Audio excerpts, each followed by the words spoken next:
Hello, welcome to today's episode of the UC Run Coach. I'm Scott Myers. I'm here today to talk to you not specifically about running, but about ulcerative colitis. Back in 2013, I had qualified for the Boston Marathon. I was working with the team in training of the Leukemia Lymphoma Society.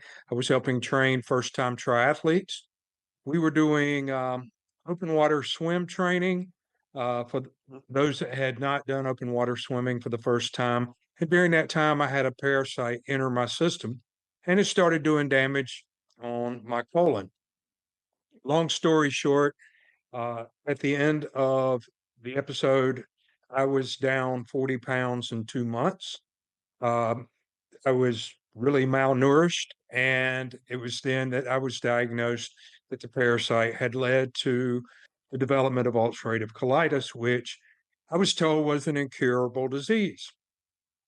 So after about 3 times of being taken to the hospital, the 3rd time by ambulance, I decided that I was going to investigate ulcerative colitis a little bit further. Now, they told me I had pancolitis, which is basically the entire colon being infected with the ulcers of ulcerative colitis. And they were talking to me about removing my colon, which I really was not even thinking along those lines. And so while laying there in the hospital bed, I decided to start Google searching things that people were doing to help beat ulcerative colitis. Now, what I'm going to tell you is, you know, it's no medical advice. It's not to substitute that for a doctor. Um, it's just something that worked specifically for me. Um, no two people are the same, but I am now at uh, year 2025, 12 years out from my first diagnosis, at never having had another flare, even though I had pancolitis. And in my last colonoscopy, I was told that there were no traces of the disease and that I had no scar tissue. So I was put into historical remission. So what did I do?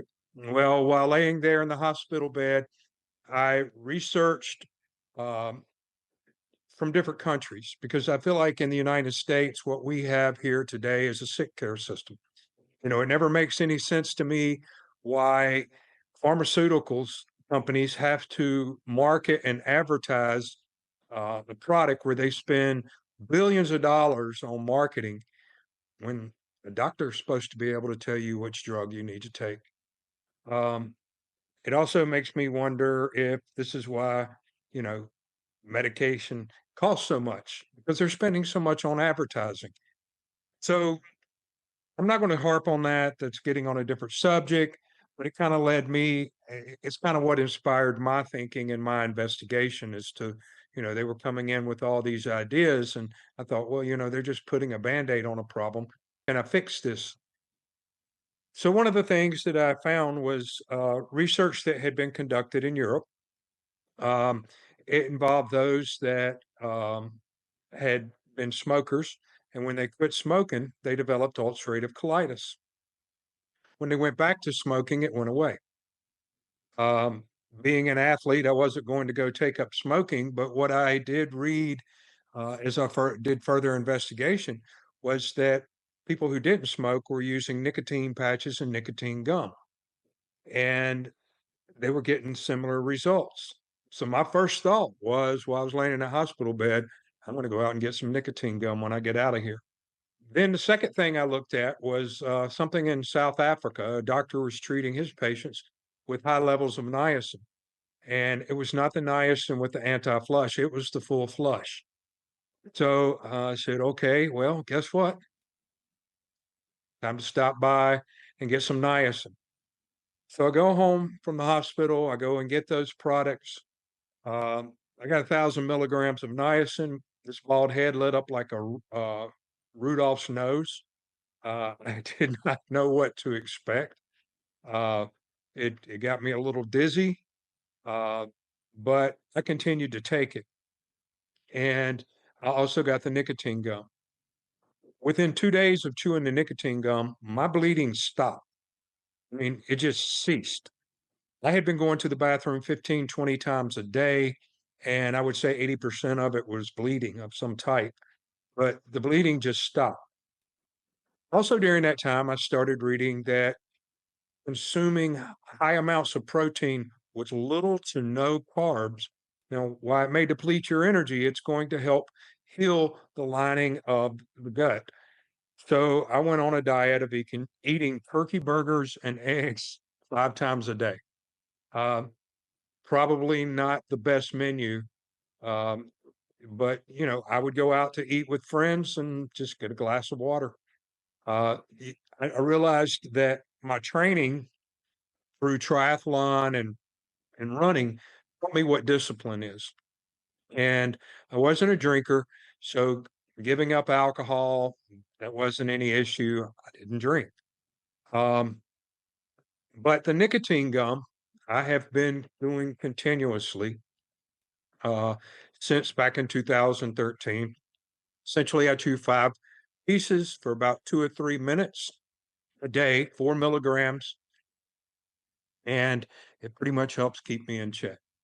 I also still take the niacin, not the 1,000 milligrams at one time, but I do take 1,000 milligrams. I will take 500 in the morning and 500 in the evening.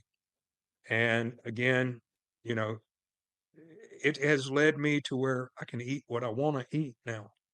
Um, Dairy still bothers me, but I was lactose intolerant as a child. I can eat it, but I know that I'm not going to make a lot of friends when I do. But the fact that I can now go out and pretty much eat what I want to when I go out with friends, it tells me that, hey, this nicotine gum and this niacin and letting my gut heal over that 6 month period of eating nothing but turkey burgers and eggs was probably a miracle. Now I'm leaving out the last part of this, and probably the thing that played the most part.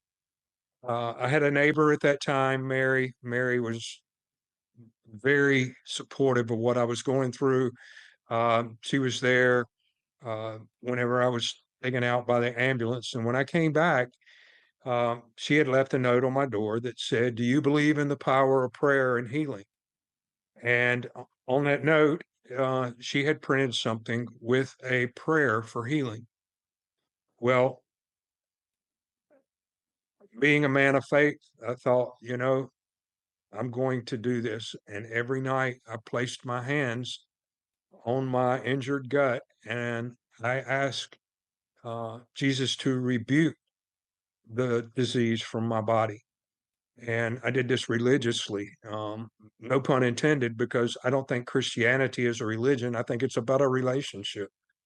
And no matter whether you have ulcerative colitis or not, whatever healing you need, there's one true healer. And I believe that he can help you through anything you're going through. Look, if you have any questions about what I did to treat my ulcerative colitis, please leave, uh, comments or questions in the comments section, and I'll be glad to get back to you. But today, I pray for your healing and your discomfort.